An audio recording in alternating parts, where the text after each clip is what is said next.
समाज अत्याचार के खिलाफ खड़ा हो जाता है, वहां पर कहीं पुलिस और प्रशासन या सरकारों के मोहताज हम नहीं रहते, हम मोहताज नहीं है उनके। लेकिन ये जागृति ना होने की वजह से ही आए दिन ये मामले बन रहे हैं। न तो विष्णाराम का ये मर्डर जो है या हत्या है, ये पहली है और न ही आखिरी।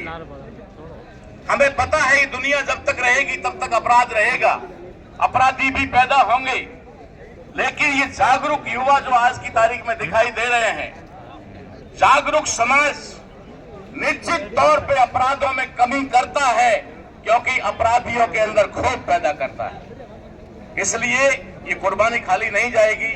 आज देश के अंदर पूरे देश में आवाज चली गई है। यहाँ एक राज्य की बात ही नहीं है, राजस्थान की भी, पूरे ऑल इंडिया में ये मैसेज चला गया है और सभी जगह से लोग इसका पूरी तरह से जो निंदा कर रहे हैं और यहाँ के पुलिस और प्रशासन की भी नाकामी जो रही है या रह रही है उसकी भी आलोचना कर रहे हैं। मैं आप लोगों को बताना चाहता हूं कि आज जो हम आक्रोश रैली कर रहे हैं, ये आक्रोश रैली करने के लिए हमें विवश किसने किया? कल हमने मौन रैली निकाली, मौन जुलूस निकाला बिना किसी हल्ले के, क्योंकि हम चाहते थे कि मौत है और मौत के ऊपर निकलने वाला जुलूस शांति से और मौन होना चाहिए। हमने मानवता के नाते वो किया, लेकिन उसके बावजूद भी मुझे ऐसा लगा कि कहीं न कहीं पुलिस और प्रशासन के अधिकारियों ने, आला अधिकारियों ने उसके ऊपर कोई गंभीरता से एक्शन नहीं लिया। ये आप सबके सामने है। हो सकता है उनकी कोई मजबूरियां हो सकता है कि ये बातें कहने को हो सकती है कि अपराधी अभी हमारे हाथ नहीं लग रहा है, लेकिन मैं इस बात से कतई बिल्कुल सहमत नहीं हूं कि एक मुख्यमंत्री को घर से उठाकर जेल में डाला जा सकता है, लेकिन ऐसे अपराधी को ढूंढकर नहीं लाया जा सकता। ये मैं मान नहीं सकता, इस बात को मैं मान नहीं सकता। जो सिटिंग मंत्रियों को और मुख्यमंत्रियों को उठाकर जेल में डाल सकती है पुलिस, वो पुलिस ऐसे अपराधी को ढूंढकर ना निकाल सके, ये या तो शायद वो अपनी नाकामी खुद बताने की कोशिश कर रहे हैं या फिर अपनी व्यवस्था हमारे सामने जाहिर कर रहे हैं। हम साफ सुथरी बात कहने वाले हैं। मुकदमे पहले भी चल रहे हैं और भी कुछ हो जाएंगे, कोई फर्क पड़ने वाला नहीं है।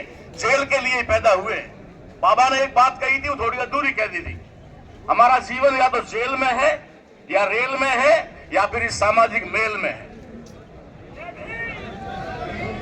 वे दादड़ ने पूछो तो एक जने कि डोकरी त्यारा दिकरा के तो कि मेरा दिकरा क्या तो ऊंट रे होने मोन का जेल रे खाने मो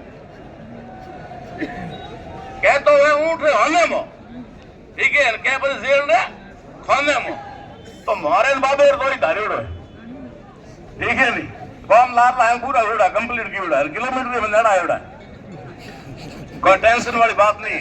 लेकिन हम अपनी आंखों के सामने ये अत्याचार नहीं होते देखना चाहते और ना देखेंगे ना बर्दाश्त करेंगे। कम से कम मुझे और किसी से हो ना हो, लेकिन मेरे समाज के अधिकारियों से तो मुझे उम्मीद जरूर होनी चाहिए कि वो तो इसको गंभीरता से ले और अपने समाज की रक्षा करे।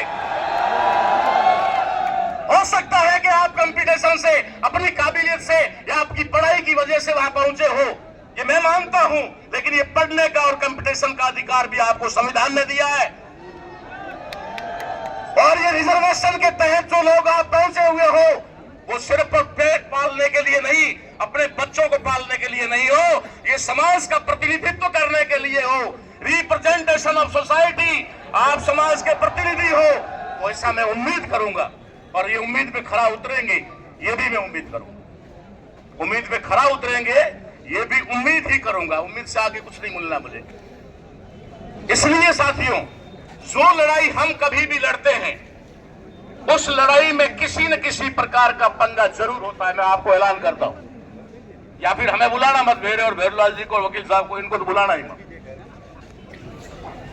मैंने कहा था, आज देखो आक्रोश रैली के लिए हमें विवश किसने किया है? उन्हीं लोगों ने किया। मैंने एक निवेदन किया था छोटा सा, अरे ये प्रजा तुम्हारी है, ये जनता तुम्हारी है। एसपी साहब, कलेक्टर साहब, एसपी साहब के तो चर्चे हमेशा मोबाइल पर रहते हैं, वांछित अपराधियों की गिरफ्तारी, फलाना ठिकना। अगर सारा हो रहा है तो ये आपकी गिरफ्त से क्यों बच रहा है? सवाल तो आप पर भी खड़ा हो रहा है। आप मेरे समाज के हो, मुझे गर्व है, लेकिन ये सवाल खड़ा होता है कि आप 6-6 महीने के वांछित आरोपियों को ला करके कटघरे में डाल रहे हो, लेकिन ये अपराधी आपकी आंखों के नीचे से कैसे निकल गया, सवाल खड़ा होता है। इसलिए साथियों, मैं आपसे निवेदन करना चाहता हूं कि ये बहुत बड़ा आंदोलन है, कोई छोटा आंदोलन नहीं है। इस आंदोलन में भी हमारे साथ किसी भी प्रकार की कोई भी बदमाशी हो सकती है जो समदड़ी में हुई थी, और ये गवाह बैठे हैं। समदड़ी में हुई थी, आपको पता है। मैंने कहा था, फूलचंद जी के भी यहाँ बैठे हुए हैं, मैंने कहा था यार इन कुछ लोगों पे मुझे डाउट है, इन लोगों को यहाँ से बाहर कर दो। तो मुझे लोगों ने कहा था कि थाने का मनक को हुआवे, अरे मनक वैद का तो बड़ा हुआवे, बड़ा अपराधी या गुंडा वे उगल की बर्दाश्त कर। उसका मुकदमा आज भी हम झेल रहे हैं, आज भी 10 साल से उसकी पेशियों पे जा रहे हैं, कोई फर्क नहीं पड़ता। मैंने तो उस समय भी कहा था कि 52 लोग थे, 26 के नाम निकाले हैं तो 25 के और निकाल देते, बेचारे लेबर थी, मजदूर थे, मेरा एक का नाम रख देते और मुझे केस में रखते। मैं फक्र से कहता कि मुझे गर्व है, मुझे कोई नहीं फर्क पड़ता, लेकिन उन मजदूरों को अंदर डाल करके और नेता सारे बच गए। इसलिए आज भी हमारा जो आक्रोश रैली करने की मजबूरी है, इसमें मैं आपको कुछ हिदायतें देना चाहता हूं। अपनी अपनी टुकड़ी बनाकर रखें, जो भी जिस टीम के साथ में आया है अपने टीम के साथियों को अलग ना होने दें। जब आप रास्ते में चलेंगे तो आपका पूरा ग्रुप साथ चलना चाहिए, ताकि आपके बीच में कोई अनजान व्यक्ति घुसे तो पता चल सके। अक्सर होता क्या है मालूम है तुम्हें, ये मैं रैली के संबंध में दे रहा हूं, भाषण नहीं दे रहा हूं, रैली के संबंध में आपको निर्देश दे रहा हूं। कोई भी व्यक्ति आपके बीच में घुस करके पुलिस वालों के ऊपर पत्थर फेंक करके वहां से गायब हो सकता है। जैसे ही पुलिस वाले को पत्थर लगा, आपके उधर से लाठीचार्ज हो जाएगा, आंसू गैस के गोले हो जाएंगे, रबर की गोलियां आ जाएगी, और हो सकता है ओरिजिनल गोलियां भी आ जाए। क्योंकि सिस्टम ने एक ऐसा काम किया हुआ है। मैं सुबह से कुछ लोगों से मिल रहा हूं, यहां पर 90% से एबो पुलिसकर्मी जो है वो हमारे SC ST के ही तैनात किए गए हैं। सिर्फ 10% ही दूसरे होंगे या 5% होंगे, हमारे ही है, ताकि इधर का पत्थर जाए तो भी हमारे आदमी का सिर फूटे, और उधर से डंडा चले तो भी हमारे आदमी का ही सिर फूटे। इसलिए आपको ये आक्रोश रैली निकालते वक्त बड़ी सावधानी बरतनी होगी, बहुत ही बड़ी सावधानी आपको रखनी होगी कि कौन आपके बीच में चल रहा है। अनजान व्यक्ति अगर है तो आपकी नजरें उस पर होनी चाहिए कि वो क्या हरकत कर रहा है, किस तरीके से माहौल बिगाड़ने की कोशिश कर रहा है, क्योंकि उनको मालूम है कि इतने बड़े आंदोलन को रोकना उनके बस का रोग नहीं है।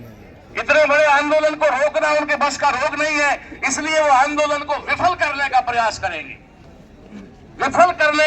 करेंगे, और आपके बीच में ऐसे असामाजिक तत्व आकर के इस आंदोलन को विफल करने का प्रयास करेंगे। इसलिए आप लोगों को पूरा, कल मैंने देखा मौन, 1 मिनट रुक जाओ भाई, मौन रैली होने के बावजूद भी कुछ हमारे युवा अनियंत्रित थे कल, जिनको मुझे रोक करके डांटना भी पड़ा।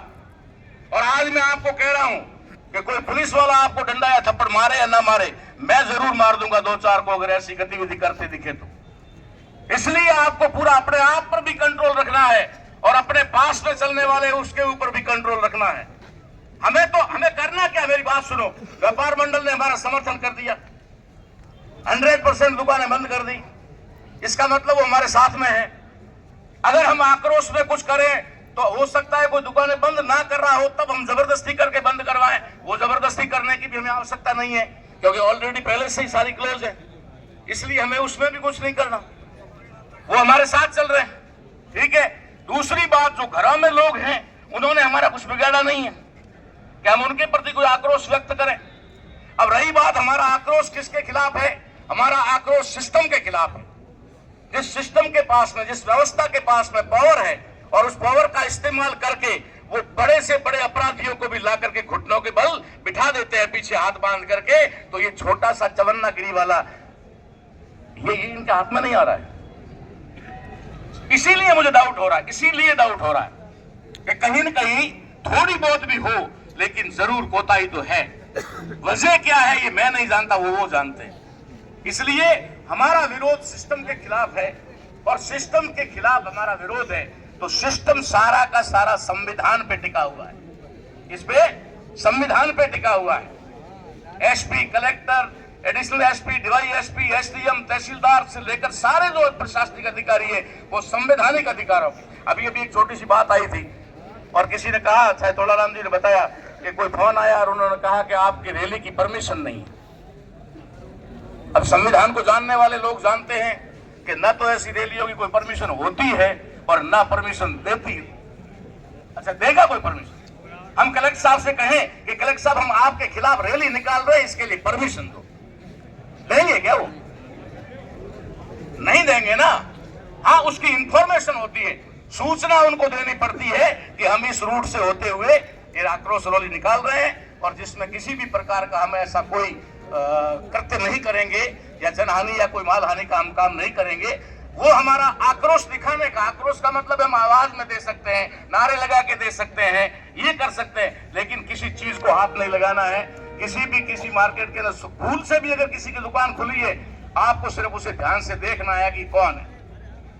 जो हमारा है उसने तो बंद कर दी, कोई हमारा नहीं है तो उसने खुली रखी है, उसकी पहचान कर लो कौन हमारा है कौन हमारा नहीं है। बस इतना सा करना है।